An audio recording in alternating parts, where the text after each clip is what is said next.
You are listening to the Vibrant Life Podcast, Episode 8. The Vibrant Life.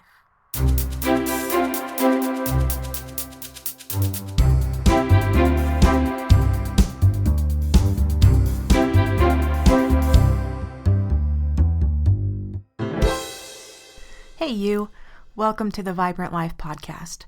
I'm your host, Emily Romrell, and I hope you're having a happy day. I am. Last week was General Conference, and I really enjoyed it. The inspiring messages always motivate me to continue giving my best effort in life. And spring has sprung here in Utah. The weather's been great. I've got a few whiffs of freshly mown grass, and the birds are out in full force to serenade me in the mornings. I love seeing the world wake up in spring. Summer's going to be here before we know it. And time waits for no one. So if you would like to be more productive, consider using my Vibrant Life Goal Planner. It's an all-inclusive journal and day planner that I created for my own personal progress. And I think you'd be surprised how much it can aid in your own efforts to manage this crazy life. So I do have a video overview of the planner and links to buy one if you want to in the show notes. I'm doing very well, like I said, but I'm not going to lie. The last few months have been trying for me. I've been working hard to believe in myself and my goals, and this podcast is a product of those efforts, but I've also really been feeling the tension between who I am and who I want to be, and there's those pesky demons of doubt that love to swoop in and stop us in our tracks. Sort of like the Wrackspurts in Harry Potter. Wrackspurts are invisible beings that get into your brain, leaving you confused and unable to focus. I guess J.K. Rowling knows what she's writing about, right? So today we're going to be discussing resistance.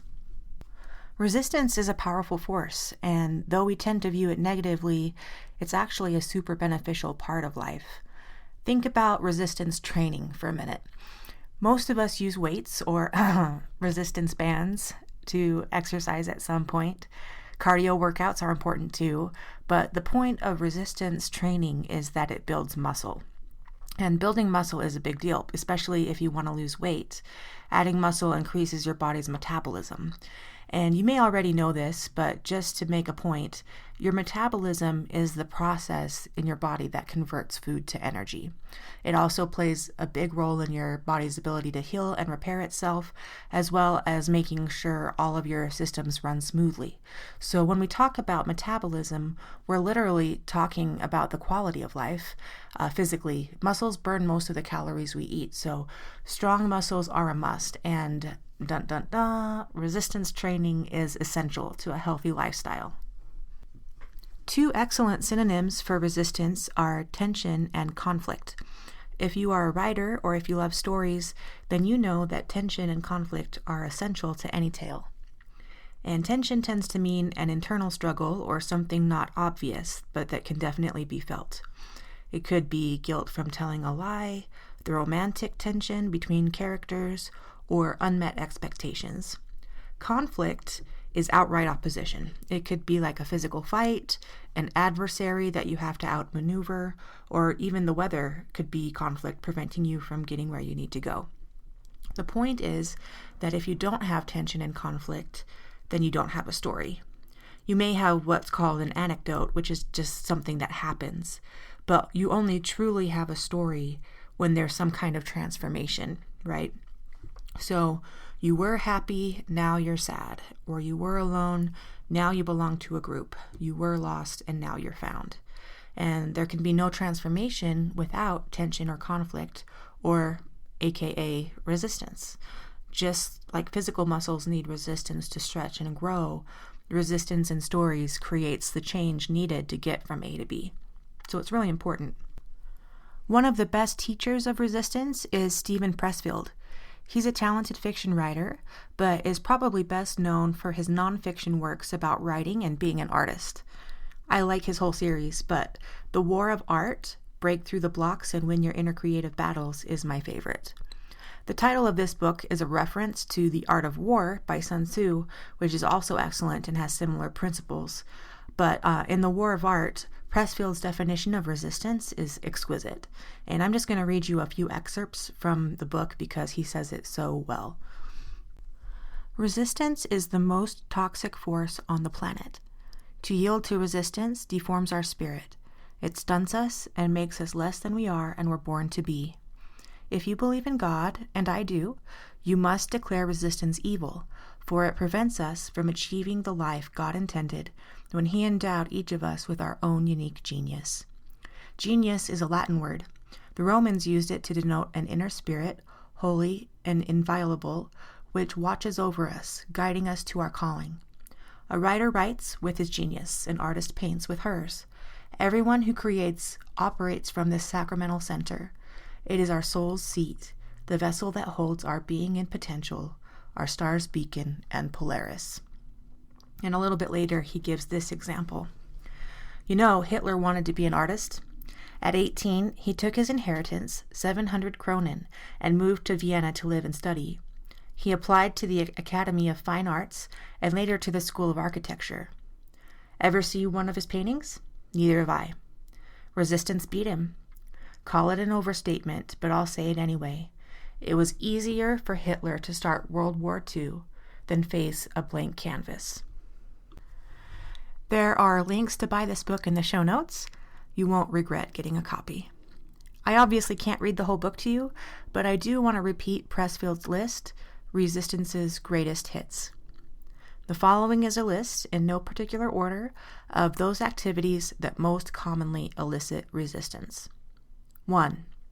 The pursuit of any calling in writing, painting, music, film, dance, or any creative art, however marginal or unconventional. 2. The launching of any entrepreneurial venture or enterprise, for profit or otherwise. 3. Any diet or health regimen. 4.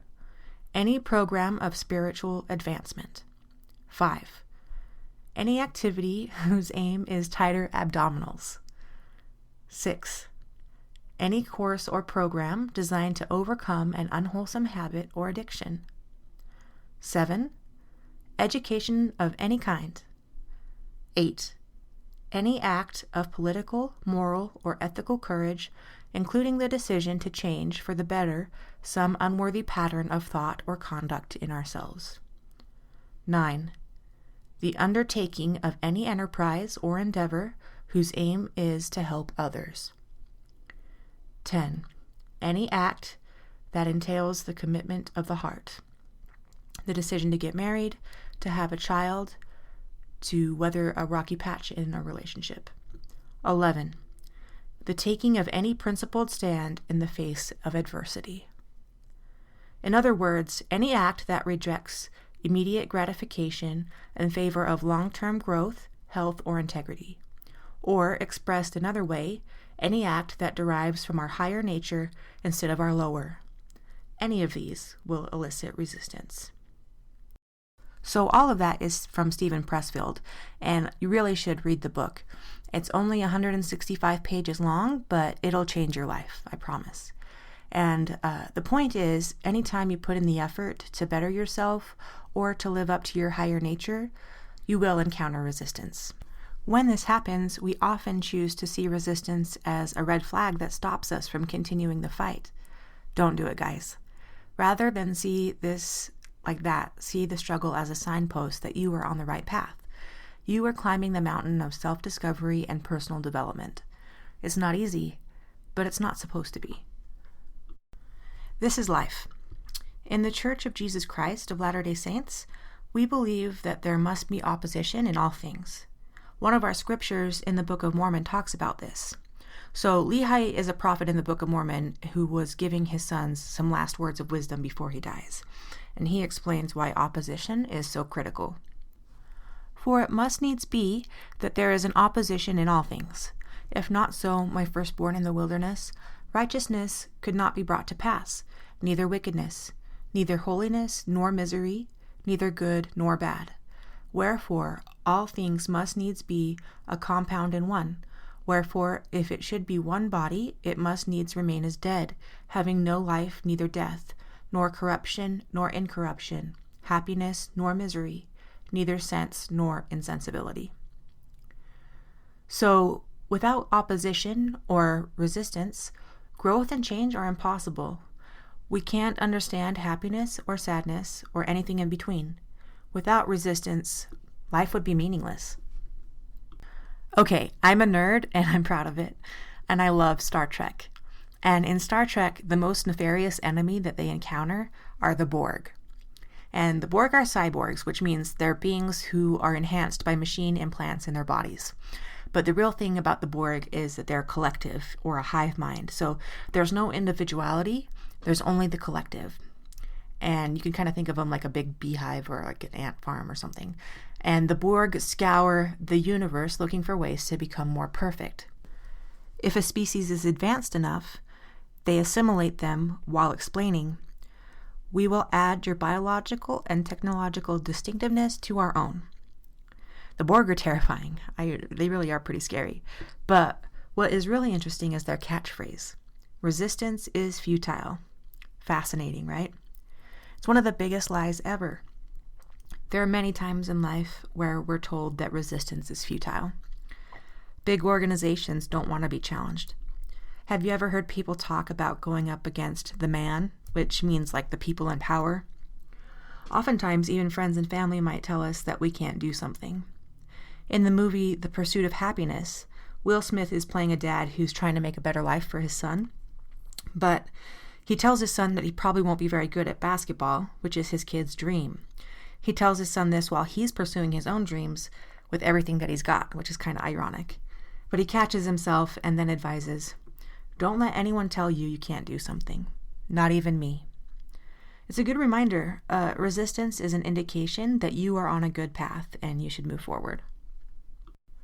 Think of all the peaceful resistors who have changed the world. Martin Luther King Jr., Gandhi, Mother Teresa, Nelson Mandela, Buddha, and of course, the best example in my opinion is Jesus Christ. These are the big examples, right? But there's also the friend who sticks up for you when you're being bullied. There's the neighbor who invites a family who may sadly be experiencing prejudice to a barbecue. There are millions of parents and teachers out there who help kids know the difference between right and wrong. You can resist in small ways and make a huge impact. The biggest way you make a difference, though, is by being true to who you are. Follow that higher nature within you. What is it that you feel called to do? It probably scares the heck out of you. I know I get scared like that. But it probably just means you're on the right track. Just live your life the best that you can and understand that resistance is part of the game. It's difficult, but it makes the game worth playing. Thanks for listening, peeps. I hope you guys have a fabulous week and live the vibrant life.